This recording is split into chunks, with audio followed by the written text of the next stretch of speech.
Good morning সবাই। আপনাদের আমার চ্যানেল লাইফ আনপ্লাগডে আবারও ওয়েলকাম। মাঝখানে বেশ কিছুদিন আমি কোনো ভিডিও দিতে পারিনি, কারণ মায়ের তো শরীর ভালো নেই, আপনারা সবাই জানেনই। আর আমারও শরীরটা ভালো নেই, চেহারাটাও দেখতে পাচ্ছেন একটুখানি ডাউন লাগছে। জাস্ট কিছু টেস্ট করেছি, কিছু স্টোন, গল ব্লাডার, কিডনিতে ধরা পড়েছে, তো একটু টেনশনে আছি। বাট ফাইন্যান্সিয়াল ইয়ার শেষ হচ্ছে, তো তো সেই জন্য ট্রিটমেন্ট করারও মানে সময়টা পাচ্ছি না। যাই হোক, এটা নিয়ে চলছি। তো আজকে সানডে, কেমন যাচ্ছে আপনাদের সানডেটা? খুব ব্যস্ত আজকে আমরা সবাই, তাই না? তো আশা করি আপনারা সবাই খুব ভালো আছেন, ভালো থাকার চেষ্টা করছেন, আর ভালো থাকবেনও। তো সকালটা শুরু করছি সানডে আপনাদের সঙ্গে। চেষ্টা করি সানডেতে একটা স্পেশাল কোনো রেসিপি কিছু যদি বানাই বাড়ির জন্য, আপনাদের সঙ্গে শেয়ার করব। আজকেও তাই করব, কিন্তু এখন একটু ব্রেকফাস্ট করছি। তো আপনি তো অলরেডি বলেছি যে ব্রেকফাস্ট আমি নর্মালি কী করি। তো আজকেও দেখাবো একটু পরে আমি কী ব্রেকফাস্টটা করছি। কিন্তু না, আমার মনে হলো কিছু কথা আপনাদের সঙ্গে একটু শেয়ার করি। এই যে আমি আপনাদের সঙ্গে কথা বলি, এই যে আমার ভয়েস যেটা, আওয়াজ যেটা, এটা কিন্তু কোনো মডিফিকেশান আমি করি না কোনো অ্যাপের থ্রু দিয়ে এখনও পর্যন্ত। জানি না ভবিষ্যতে করবো কি না, এখনও হয়তো সময় করে উঠতে পারছি না। আর করাটা খারাপ বলছি না, করাটা খুব ভালো, শুনতে ভালো লাগে, দেখতে ভালো লাগে, মানে বিশেষ করে শুনতে ভালো লাগে, দেখাটা তো আলাদা জিনিস। তো একদম সিম্পল থাকার চেষ্টা করি। ক্যামেরায় আসার আগে নিজেকে একটু সাজিয়ে গুজিয়ে মেকআপ করে, এটাও না আমি পারি না করতে। তো হয়তো আপনাদের অনেকের মনে হতে পারে যে একদম সিম্পল, কোনো রকম মানে ক্যামেরায় বসার আগে প্রেজেন্টেশনটার সম্বন্ধে কিছু জানে না, এরকম লাগতে পারে। কিন্তু আমি এরকমই, কোথাও ঘুরতে টুরতে গেলে একটু সাজা গোজা করি একটুখানি। বাট ঘরে যখন থাকি আমি একদম সিম্পল থাকি, আর সেভাবেই আমি আপনাদের আমার জীবনটাকে বা জিন্দেগি বা লাইফটাকে শেয়ার করি। তো আমার ভিউজ বিশাল কিছু নয়, ইনফ্যাক্ট কী করে ভিউজ বাড়াতে হয় আমি তাও জানি না, সাবস্ক্রিপশন বা সাবস্ক্রাইবার কী করে বাড়াতে হয় তাও জানি না। একটা ভুল আমি করেছি, আমি গতকাল নোটিস করলাম যে আমার কোনো ভিডিওতেই আমি সাবস্ক্রাইব বাটনটাকে ইনস্টল করিনি বা দিইনি। তো স্বাভাবিকভাবে ওটা একটা কারণ হতে পারে, যে হয়তো আপনারা চাইলেও করতে পারছেন না। দেখুন ভিডিওগুলো, যদি ভালো লাগে একটু শেয়ার করবেন, কমেন্ট করবেন, লাইক করবেন, আর সাবস্ক্রাইব করবেন। অতি অল্প সময়ের জন্য কাজটা করতে পারি, ভিডিও এডিটিং এইসবে অনেক সময় লাগে। মায়ের শরীর ভালো নেই, আমার শরীর ভালো নেই, তো সব কিছু মিলিয়ে করতে গিয়ে অসুবিধা। চলুন আর বেশি কথা বলবো না, আপনাদের সঙ্গে শেয়ার করি আজকের ব্রেকফাস্টটা। একটু বেশি কোয়ান্টিটিতে হয়ে গেছে, তো এতটা তো খেতে পারবো না, যাই হোক করে ফেলেছি, রেখে দেবো। আর মা এটা খেতে পারবো না। আজকে আমি খাচ্ছি চিড়া বা পাফড রাইস যেটাকে বলা হয়। তো আমি আপনাদের শেয়ার করছি, দাঁড়ান। দেখুন, চিড়া নিয়েছি, চিড়াটাকে জল দিয়ে ধুয়ে নিয়েছি। সবাই আপনারা খান, এটা কোনো নতুন কিচ্ছু নয়। আমি আজকে একটু বেশি কোয়ান্টিটি নিয়ে নিয়েছি বুঝতে না পারে। এর মধ্যে ব্যানানা দিয়ে দিয়েছি, ব্যানানা পটাশিয়াম খুব বেশি পাওয়া যায়, এনার্জি বুস্ট করে, তো ব্যানানা দিয়ে দিয়েছি, কিছু কাজু আর কিছু কিশমিশ দিয়ে দিয়েছি। চিনিটা দিই না, তাই দিইনি, একটু হানি দিয়ে দিয়েছি। দিয়ে এটাকে আমি মেখে নিয়েছি। এটাই এখন আমি ব্রেকফাস্ট তাড়াতাড়ি করে নেব, নিয়ে তারপর আমি আপনাদের সঙ্গে স্পেশাল যে আজকে রেসিপিটা, স্পেশাল না, অনেকের বাড়িতেই করেন, আজকে আমি এটা করব, সেটা আপনার সঙ্গে শেয়ার করব। আমাদের বাড়ির পাশেই একটা মন্দির আছে, ইনফ্যাক্ট দুটো মন্দির আছে। তো শঙ্খ বাজছে, তাই মন্দিরের পুজো হচ্ছে। কোনদিন পারলে মন্দিরটা আপনাদের সঙ্গে শেয়ার করব। আর চলুন এটা খেয়ে নিই তাড়াতাড়ি করে, ব্রেকফাস্টটা খেয়ে নিয়ে তারপরে একটু ড্রাই যারা দুধ খান একটু দুধ দিয়ে দেবেন। আমি দুধটা অ্যাভয়েড করি, গ্যাস হয় খুব, তো খাচ্ছি না এখন, স্পেশালি তো এখন একদমই খাচ্ছি না। তো এটা খেয়ে নিই, তারপর আপনাদের সঙ্গে শেয়ার করবো আজকে কিছু কি রেসিপি করছি, দেখবেন, শেয়ার করবেন। এটা খেতে কিন্তু ভালোই হয়েছে, খেতে খারাপ হয়নি। তো আপনারা ওটা সকালে রুটি, তারপরে লুচি, পরোটা, এগুলো তো শরীরের জন্য ভালো না, তো না খেয়ে এটা খেতে পারেন। বাকি তো আমি শেয়ার করি, যদি আমি কিছু অন্যরকম ব্রেকফাস্ট করি। তো এটা খেয়ে নিই, খেয়ে নিই, তারপরে আপনাদেরকে আমার কিচেনে ডাইরেক্ট নিয়ে যাব। আর আপনাদের সঙ্গে শেয়ার করবো আমি একটু কালকে মার্কেটে যা যা কিনেছি। অনেক সময় বলি মার্কেটে আমাদের কেটে কেটে দেয় সবজি, তো ওটাও আজকে আপনাদের সঙ্গে শেয়ার করব। চলো, যেমনটি বললাম আমি আপনাদের গড়িয়ার বাজারে নিয়ে এলাম। এখানে মাছের বাজারটা বেশ বড়। চলুন আপনাদের সঙ্গে শেয়ার করি এখানে মাছের বাজারটা।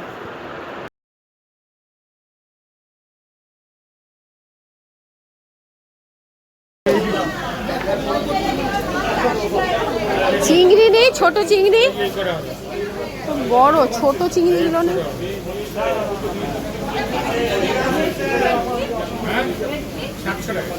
মাছের বাজার, চিংড়ি খুঁজে পাচ্ছি না। ছোট চিংড়ি নেই না? না এটা না, হ্যাঁ এটা তো অনেকটা হয়ে গেল, আমার তো অল্প লাগবে। কত? 150 টাকায় দেন, 300 দামই দেন, 150 টাকায়। দেখি দেখি মাছটা দেখি। চিংড়ি, ছোট চিংড়ি নিলাম, পেলাম। চলুন এটাকে কাটিয়ে নিই এখান থেকে। চিংড়িগুলো কেটে পরিষ্কার করে দেওয়া হচ্ছে। আমি প্রতিবার যেটা বলি যে এখানে আমাদের পরিষ্কার করে দেওয়া হয়। এই ছেলেটা কি নাম তোমার? হ্যাঁ গোপু পাগলা। গোপু পাগলা নাম হয় নাকি? গোপু নাম হবে। এই যে চিংড়িগুলো পরিষ্কার করে দিচ্ছে, যদিও বাড়িতে গিয়ে আরেকবার করে করতে হবে, কিন্তু বেসিকটা হয়ে যাচ্ছে। এইগুলো কি কাতলা? দেখুন কাতলা, ইলিশ। মাছের সম্ভার, যারা মাছ খেতে ভালোবাসেন চলে আসতে পারেন গড়িয়ার এই মাছের বাজারে। আর আমি এই চিংড়িগুলোকে ছাড়িয়ে নিচ্ছি।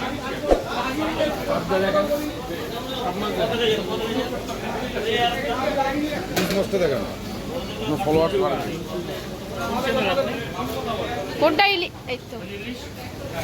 কত করে ইলিশ? এটা তো ফ্রেশ নয়, এখনো তো ওঠেনি।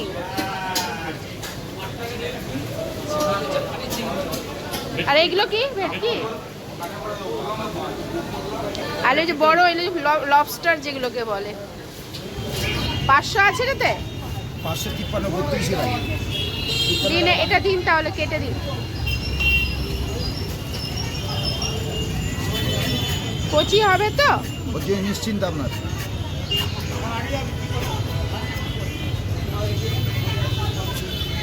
টুকরো করে দেবো না, এরা ফেলে দেবো না, ছোট ছোট টুকরো করে দেবেন।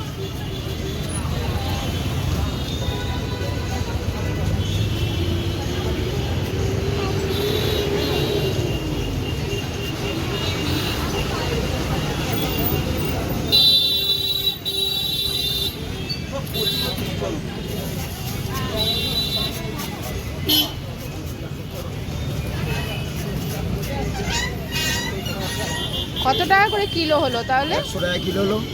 100 টাকা? 100 টাকা কিলো হলো। এটা দেশিটা তাই তো? দেশিটা, মানে এটাতে দানাগুলো হবে না? কিছু নেই, তুমি হলুদ জল দিয়ে শুকিয়ে নেবে, নিয়ে রান্না করবে। তিতো হবে না তো? চলুন রান্নাঘরে নিয়ে চলে এসেছি এবং কিছুটা প্রিপেয়ার করে রেখেছি আমার ইনগ্রিডিয়েন্টস আছে কি কি লাগবে। তো আজকে রেসিপিটা বলার আগে কি করছি সেটা আগে একটু জানাই। আজকে আমি ইঁচড় আর চিংড়ি করছি, যেটা অনেক বাড়িতে করে, আমরা বাঙালিরা তো খুবই করি। আর যেহেতু বাঙালিরা খুব করি জানেন, খুব ইচ্ছে ছিল আমার হিন্দি চ্যানেলে এই রেসিপিটা শেয়ার করা, বাট দেন কিছু শ্যুট আমি অলরেডি বাংলায় করে ফেলেছি। তো ভাবলাম আজকে আমার বাংলা চ্যানেলেই থাকুক এটা, তো আপনাদেরকে সাথে নিয়ে এই রেসিপিটা তৈরি করব আর শেয়ার করব আপনাদের সঙ্গে। এর ইনগ্রেডিয়েন্টসগুলো কেমন করে, কী কী লাগে, আর আমি এটা কেমন করে বানাচ্ছি। তো ভিডিওতে যেরকম দেখিয়েছি, কালকে আমি ইঁচড় নিয়ে এসেছি। এটা আমরা বাংলাতে কাঁচাটাকে ইঁচড় বলি, আবার হিন্দিতে এটা অনেক কাঁঠাল বলে। জানেন এই ইঁচড়টা যখন পেকে গিয়ে কাঁঠাল হয় না, ফল হিসেবে যখন এটা খায় সবাই, ফ্রুট হিসেবে, আমি সেটা একদম খেতে পারি না, কারণ আমার স্মেলটা আমি নিতে পারি না, কোনোদিনও খাই না। কিন্তু এই ইঁচড়টা আমার খুব প্রিয়। তো ইঁচড় আমি ছোটো ছোটো করে কেটে নিয়ে এসেছি কালকে। এখন শুধু ভালো করে ধুয়ে নিয়েছি, পরিষ্কার করে নিয়েছি। আর অলরেডি কালকে আমি শেয়ার করলাম আপনাদের সঙ্গে, ফিশ মার্কেট গেছিলাম কালকে, সেখান থেকে ছোট কুচো চিংড়ি খুঁজছিলাম, ফাইনালি পেয়েছি। এই যে কুচো চিংড়ি, ওটা তো দেখলেন না পরিষ্কার করে দিয়েছিল। তো পরিষ্কার করলেও ঘরে নিয়ে এসে তো একটু করতেই হয়, তো আমি ঘরে নিয়ে এসে আবার করে পরিষ্কার করে নিয়েছি একদম ভালোভাবে। তো চিংড়িটা নিয়েছি 300-350 গ্রামের মতো। এর সঙ্গে লাগবে পেঁয়াজ, আমি একটা গোটা পেঁয়াজ কেটে নিয়েছি, আদা রসুন নিয়ে নিয়েছি, আর এখানে একটা ছোট্ট টমেটো নেবেন, বড় টমেটো নেবেন না, কারণ নাহলে টক টক হয়ে যাবে। আর বীজগুলো যেরকম আমি বলি বারবার, আমি ধুয়ে নিই। আর দুটো কাঁচা লঙ্কা নিয়েছি, ধনে পাতা রেখেছি। আর অবশ্যই একটা ছোট বা ছোট ছোট দুটো আলু এরকম ছোট ছোট করে পিস করে কেটে নিয়েছি। মশলা আলাদা করে রাখিনি, কারণ আমার মশলার বাটি আছে, তো এর মধ্যে সমস্ত মশলাগুলো রাখা রয়েছে, আপনি দেখতেই পাচ্ছেন। জিরা, কালো জিরা, সর্ষে, হলুদ, লঙ্কা গুঁড়ো সব, তো যেমন যেমন লাগবে আমি এগুলো ইউজ করব।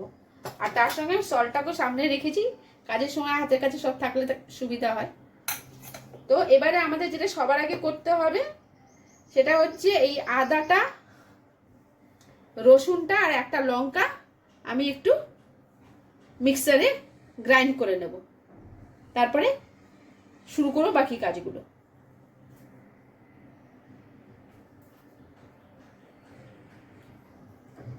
জারটা নিয়ে নিয়েছি, আদাটা দিয়ে দিলাম, আদাটা একটু জাস্ট থেতে নিলাম যাতে করে মিক্সিতে অসুবিধা না হয়।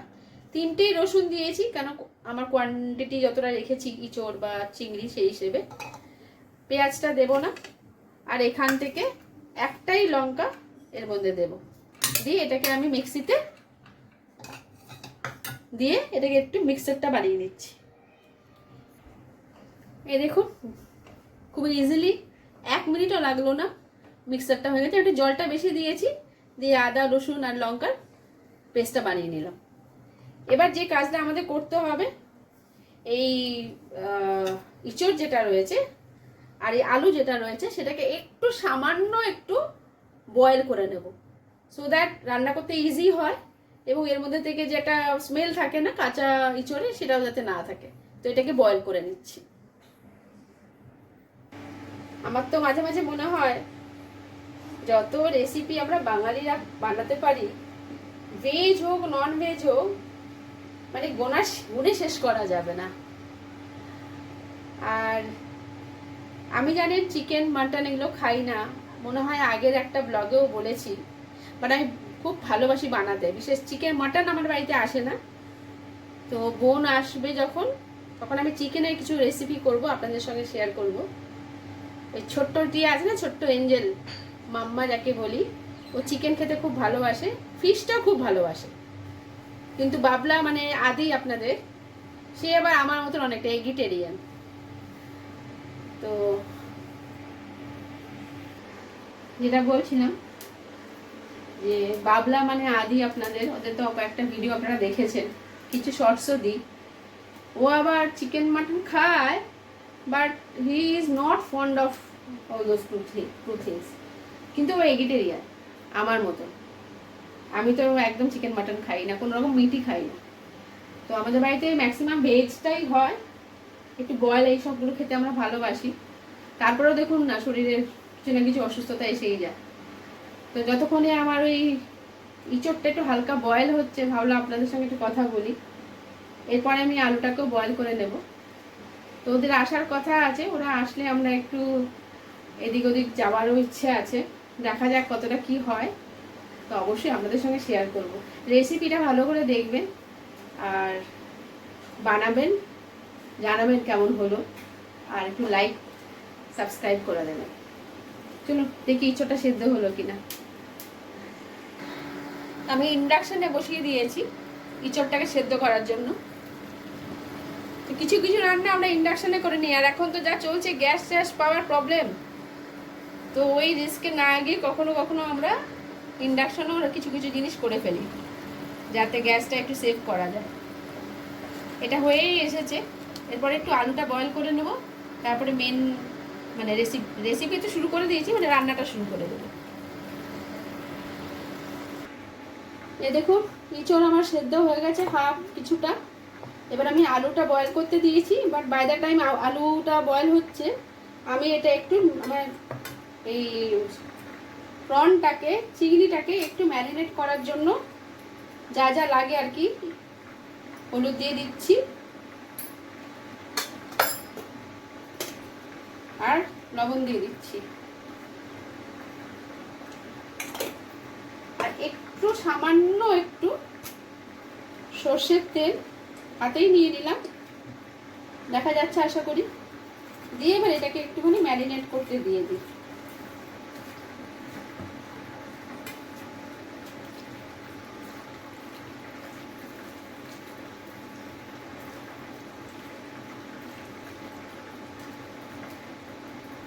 হয়ে গেল, এটা একটু থাকুক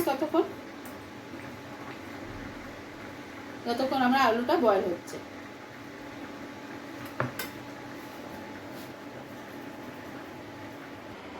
চুলটা একটু বেঁধে নিলাম, যা গরম লাগছে না, তো এইসব সেদ্ধ হতে হতে মা আমাকে আবার একটুখানি কেজে পেয়ারা দিয়ে গেল, তো রান্না করতে করতে আর একটু পেয়ারাও খাওয়া যাক তাহলে।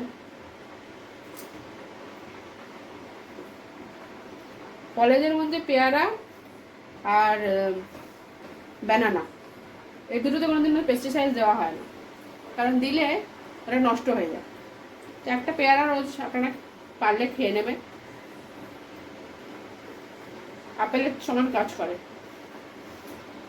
তো ফল খেতে খেতে রান্নাটাও করি আর আপনাদের সঙ্গে শেয়ারও করি। ততক্ষণ আলুটা বয়েল হচ্ছে, আমার ম্যারিনেট হয়ে গেছে চিংড়ি, ছোট চিংড়ি, আমি এটাকে চলো ফ্রাই করে নিই। আর মাছ মানে সবসময় আমি বলি সর্ষের তেল ছাড়া আমি কিছু ইউজ করি না, হয়তো ভালো না কিন্তু মাঝে মাঝে করে নিতে হয়, কারণ আমি অলিভ অয়েল বা যে কোনো রাইস ব্র্যান অয়েল দিয়ে মাছের রান্না করলে মাছের যে স্মেলটা কিন্তু আসবে না। পুরোটা ভাজবো না,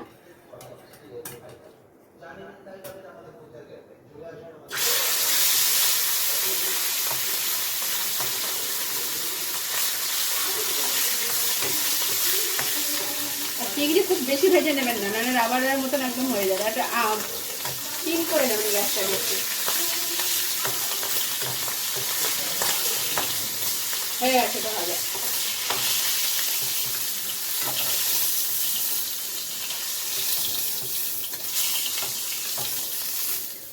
এইভাবে বাকি চিংড়িটাও আমি ভেজে নিচ্ছি। পুরো ভাজা হয়ে গেছে, একটু দেখিয়ে দিই, এই দেখুন কম করে ভেজে নিয়েছি। এবার বাকি রান্নাটা করে নিই। তো বাকি রান্নাটা করার জন্য সবার প্রথমে একটু জিরে ফোড়ন দেব,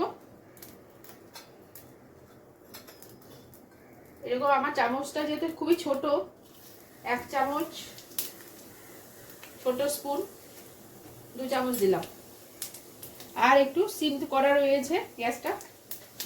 এরপরে এটার মধ্যে পেঁয়াজগুলো কুচু কুচু করে যেগুলো কেটে রেখেছিলাম এই পেঁয়াজগুলো এগুলো দিয়ে দেবো।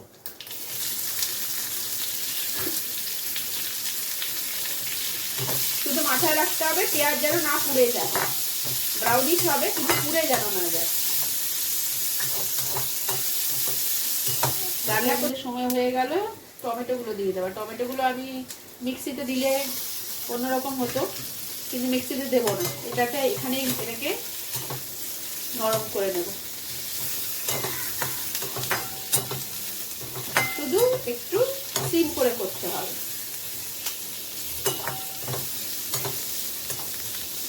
এটাকে নরম করি।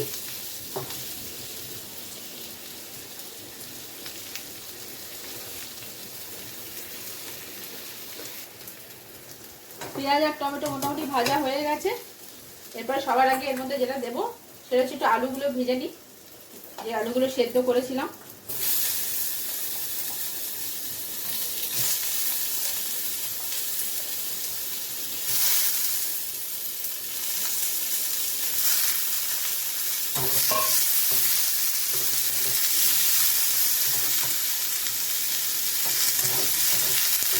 তেলটা কম দিয়ে করার চেষ্টা করছি, কিন্তু মনে হচ্ছে একটু দিতে হবে। কেননা আলুটা আর ইঁচড়টাও একটু ফ্রাই করতে হবে।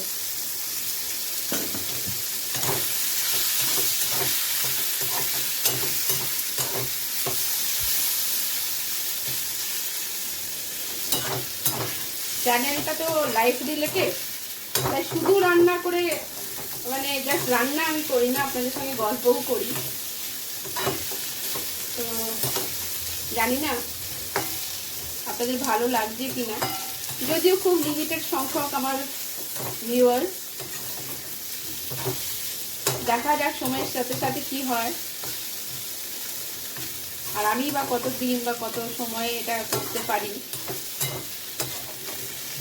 ধরে রাখাটা বড় বেশি ইম্পর্টেন্ট। কোনো কাজেরই কনসিস্টেন্সিটা ভীষণ ইম্পর্টেন্ট। একটু হালকা ভাজা হয়ে গেছে, এবার আমি এটার মধ্যে আমার যে সেদ্ধ করা যে ইঁচড়টা ছিল, এই যে এই ইঁচড়টা আমি দিয়ে দিচ্ছি। আমি না সেদ্ধ করেও আরেকবার ধুয়ে নিয়েছিলাম।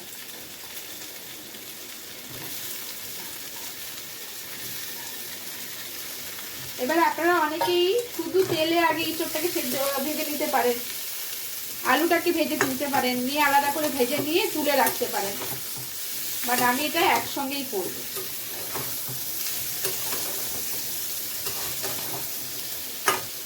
যার যেরকম সুবিধা হয় তাকে। আমি এটা একটা ননভেজ আইটেম করছি চিংড়ি দিয়ে, বাট এটাকে যারা ননভেজ খান না তারা কিন্তু ভেজ হিসেবেও করতে পারে, অ্যাটলিস্ট যদি অনিয়ন আর গার্লিকটা খান। বড়রা বলে ইঁচড়কে নাকি গাছ পাঠা বলা হয়, মানে চিকেনের মতন। যেহেতু এই রেসিপিটা অনেকটাই চিকেনের মতন, তাই নাকি এটা ভেজ চিকেন। জানি না এটা কেন বলে, রেসিপিটার জন্যই হয় হয়তো। দেখুন আরেকটু তেল দিতে হচ্ছে, নাহলে খুব ড্রাই হয়ে যাচ্ছে। যতই তেল দিয়ে কম করতে চাই, এইসব রান্নাগুলোতে একটু তেলটা পড়ে যায়।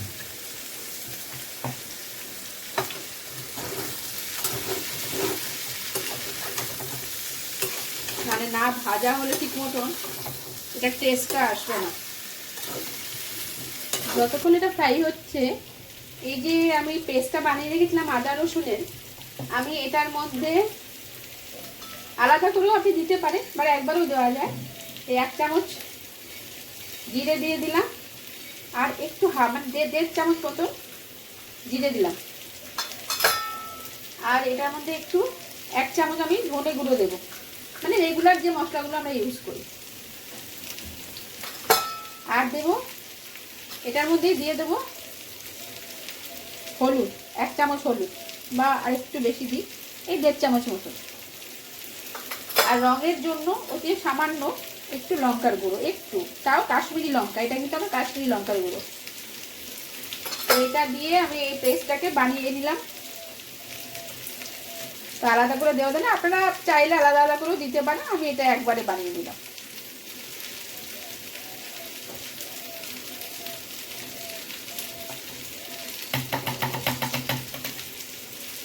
দেখি চলুন এটা ভাজাটা হলো কিনা। ফ্রাই হলে যেরকম স্মেল হয় না, ওরকম একটা স্মেল হচ্ছে। এরপরে আমি যে একটা কাঁচা লঙ্কা গোটা রেখেছিলাম ওটাকেও ছিঁড়ে দিয়ে দিলাম। আর এবার আমি যে মিক্সিটা এখনই তৈরি করলাম আপনাদের সামনে, সেটাকেও দিয়ে দেবো, বিকজ এটা দিয়ে কষাতে হবে, তা না হলে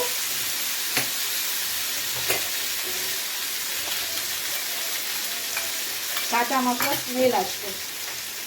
কষানোটাও একটা সময় সাপেক্ষ বিষয়। তো আমি যেভাবে মশলাটা তৈরি করলাম, যদি আপনারা মনে করেন যে আপনারা আলাদা করে দেবেন, আপনারা কিন্তু অবশ্যই করতে পারেন, যাতে কোনো বাধা নেই। বাট হ্যাঁ, এই মশলাটাকে ভালোভাবে কষাতে হবে, যেন কোনো রকম মশলার যে স্মেলটা থাকে সেটা না থাকে। একটু সিম করে দেবেন আঁচটাকে, দিয়ে এটাকে ভালো করে ফ্রাই করবেন।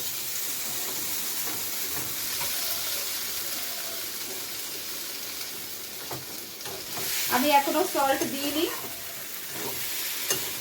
এটা একটু কষিয়ে নিই, তারপরে দেবো, নাহলে জল বেরিয়ে যাবে।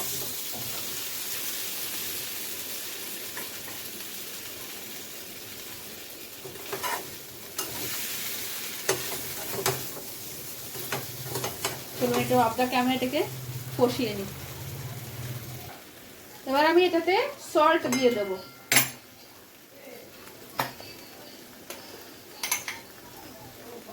এবার আমি সল্ট দিয়ে দেবো, বুঝে শুনে দেবেন যারা যেরকম সল্ট খান। আমি 2 চামচ মতন দিলাম, কম হলে ক্ষতি নেই, কিন্তু বেশি হলে কিছু করার যায় না।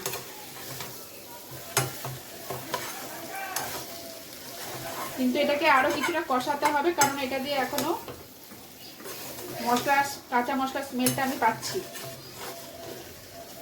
রান্নাটা আর রান্নাটা কিন্তু ভালোবাসতে হবে। খেতে যেমন ভালোবাসে সবাই, অনেকেই, আমি জানি অনেকে বলে রান্না তো না করলেও চলে, টাকা দিয়ে কাজের লোক রেখে দেবো রান্না করবে। হ্যাঁ, অনেকে রান্না করতে যারা ভালোবাসেন না তারা মনেই করতে পারেন, বাট আমার কাছে রান্নাটা একটা আর্ট। রান্না করলে আমি অনেক টেনশন, অনেক চিন্তা ভাবনা থেকে একটু দূরে থাকি, মাথাটা এনগেজ থাকে এর মধ্যে। তো আমার জন্য একটু রিল্যাক্সিং হয়, স্ট্রেস বাস্টার বলতে পারেন। ওষুধ খেয়ে চিন্তার মুক্তির থেকে নিজেকে কাজের মধ্যে, প্রোডাক্টিভ কাজের মধ্যে রেখে যদি আমরা করি তাহলে ভালো হয়। আর একটা কথা আমি ভাবি, আচ্ছা আপনারা বলুন তো, আমাদের ঘরে যখন নিজের সংসারে, নিজের ঘরে, আমার সংসার মানে তো আমি, আমার মা, না আমি বিয়ে করেছি, না আমার সন্তান আছে, না আমার হাজব্যান্ড আছে, না শ্বশুর শাশুড়ি, না কিছু। তাই অনেকে মনে করেন আমার সংসার নেই। তো যার যার চিন্তা। তো নিজের ঘরে যদি আমি কাজ করি, সেটা রান্না করা হোক, বাসন মাজা হোক, ঘর মোছা হোক, কাজের লোক না আসলে ওয়াশরুম পরিষ্কার করা হোক, ডাস্টিং করা হোক, আচ্ছা এগুলো করা কি খুব ছোট কাজ? তার সঙ্গে আমি চাকরিও করি, সো আমি একটা ইনকাম করার মেশিনও বটে। তো যারা চাকরি করেন না, ঘরে থাকেন, এই কাজগুলো যারা করেন তারা কিন্তু অনেক কাজ করেন। আর আমাদের মতন যাদেরকে ইনকামও করতে হয়, তারা মেয়ে না মানুষ না কি আমি সেটা বুঝতে পারি না। কিন্তু আমার কখনোই মনে হয় না ঘরের কাজ করাটাকে ছোট কাজ। মেড নিজেকে আমার কখনোই মনে হয় না। আমি ঘর গোছাতেও ভালোবাসি, ঘর ডাস্টিংও ভালোবাসি, সব ভালোবাসি করতে। শুধু শরীরটা, শক্তিটা দেওয়ার দরকার, এনার্জিটা থাকার দরকার। তাই আপনারা যারা যারা এগুলো করেন, আপনাদের সবাইকে আমার স্যালুট। দেখি কষাচ্ছি গল্প করতে করতে আপনাদের সাথে, আর রান্নাটা করছি। এটা অনেকটা কষে গেছে, কাঁচা স্মেলটাও নেই। এবার আসছি লাস্ট স্টেপ, সেটা হচ্ছে এটা লাস্ট মাস্টারপিস, যে প্রনগুলো ভেজে রেখেছিলাম। All this prawn will go to this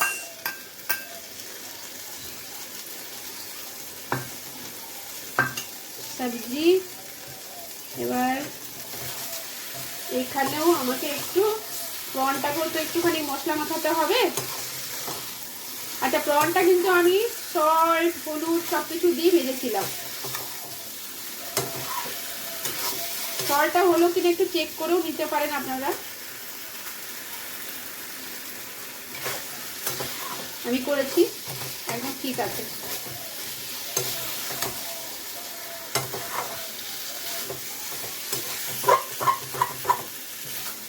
আর একটু ফ্রাই করছি, যেহেতু আমি মাত্র প্রনটা দিলাম, তো ওটাতেও মশলাটা একটুখানি মিক্স হয়ে গেলে ভালো হয়। বেশি জল এরপর দরকার নেই গ্রেভির জন্য, অলমোস্ট ইট ইজ ডান। যারা এটা একটু ড্রাই খেতে চায় উইদাউট গ্রেভি, রুটি পরোটা এসবে দিয়ে, তারা কিন্তু এই একটু পরে একটু গার্নিশের জন্য একটু ধনে পাতা দিয়ে দেবেন, হয়ে যাবে। বাট আমি একটু এটা রাইসের সঙ্গে খাবো দেখি একটু জল দেবো। দেখি স্মেল হলো কিনা। হ্যাঁ, কাঁচা গন্ধ চলে গেছে। এবার দেখুন, এই যে করেছিলাম গ্রাইন্ডারে, মিক্সারে, এটা দিয়ে এটাতে জল দিয়ে রেখেছিলাম, এই জলটাই আমি দিয়ে দিচ্ছি। তবে বেশি দেবো না, তাহলে গলে অনেক বেশি গলে যাবে। পুরোটাই বেশি, অল্পই জল ওর মধ্যে আমি রেখেছিলাম এর জন্য।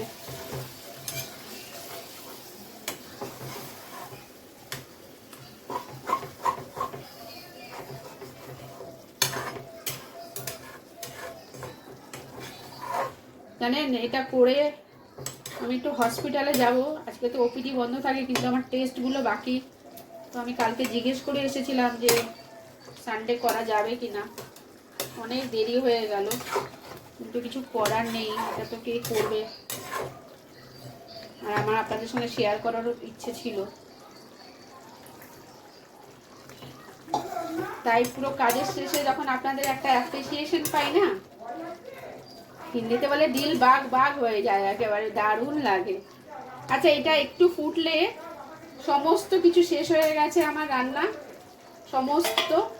আমি একটু হালকা ঢাকা দিলাম, এরপরে আমি একটু ধনেপাতার ওপরে দিয়ে দেবো। Rest all done. এবার লাস্ট ধনেপাতা ছড়িয়ে দিলাম, একটু গার্নিশও হবে, একটা স্মেলও আসবে ধনেপাতার, খুব সুন্দর লাগবে।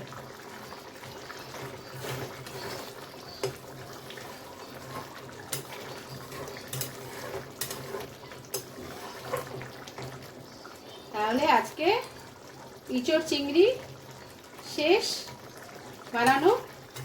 এবার খেয়ে দেখতে হবে কেমন হয়েছে, আর আপনাদের কমেন্টের অপেক্ষায় থাকবো।